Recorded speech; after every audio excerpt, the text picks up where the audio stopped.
Hola de nou. En el següent vídeo veurem com els corrents d'aire afecten els incendis d'estructura.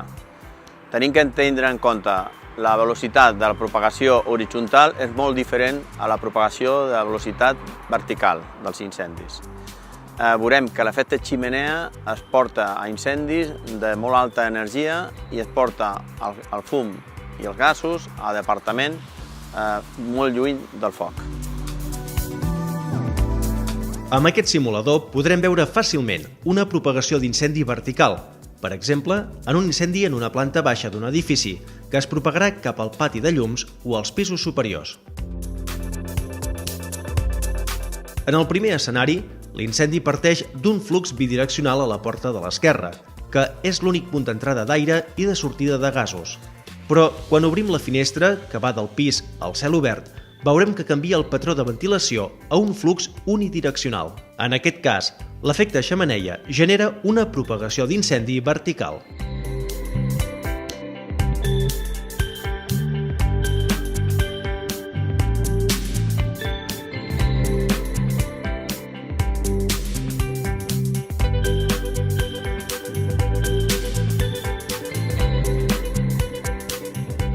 Ara ens trobem que a la sortida de gasos la propagació és vertical, mentre que a la porta per on entra l'aire continua la propagació horitzontal.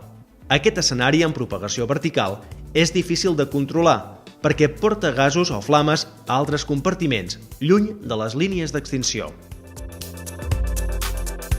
En el cas d'un flux mixt i canviant, ens trobem inicialment un foc a la planta baixa amb un flux bidireccional.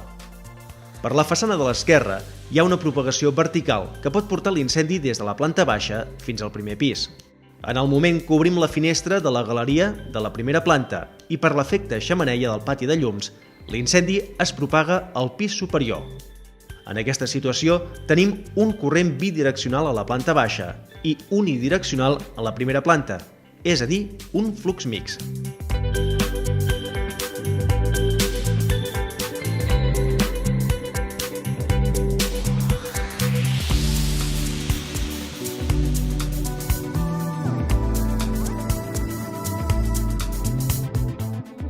Si en aquest escenari es trenca la finestra de la galeria de la planta baixa, l'efecte xemeneia arrossega tots els gasos cap al pati de llums. En aquest cas, també canvia el patró de ventilació de bidireccional a unidireccional.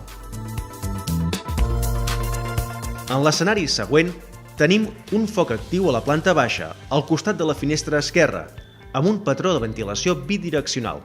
Quan obrim la porta situada a l'altre extrem i que dona accés a l'escala de l'edifici, veiem com el foc es desplaça verticalment, però el flux d'entrada d'aire i sortida de gasos continua sent només la finestra de l'esquerra, per tant, bidireccional.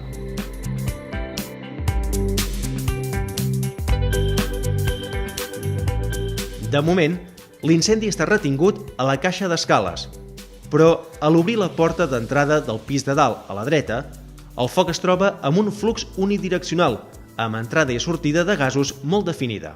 En aquest tipus de ventilació, on l'entrada i la sortida de gasos estan molt ben definides, potenciat per l'efecte xemeneia, les temperatures són molt altes. Recorda que quan obrim una porta o un element del tancament col·lapsa, canvia el patró de ventilació i amb ell les rutes calentes i fredes dels corrents d'aire. La diferència d'alçada entre l'entrada d'aire i la sortida de gasos pot potenciar l'efecte xemeneia i, per tant, la virulència de l'incendi. En aquest vídeo hem vist i en nivell de detall, en la urna de bioalcohol, que en el moment que obrim una porta o col·lapsa qualsevol element de tancament, estem canviant el patró de ventilació. I amb aquest canvi el que estem fent és canviar les rutes d'aire calent i aire fred que es troben en un incendi. La diferència d'alçada entre l'entrada i la sortida dels gasos potencia l'efecte xemeneia. Aquest efecte porta a l'incendi a temperatures molt altes i una violència molt difícil de gestionar.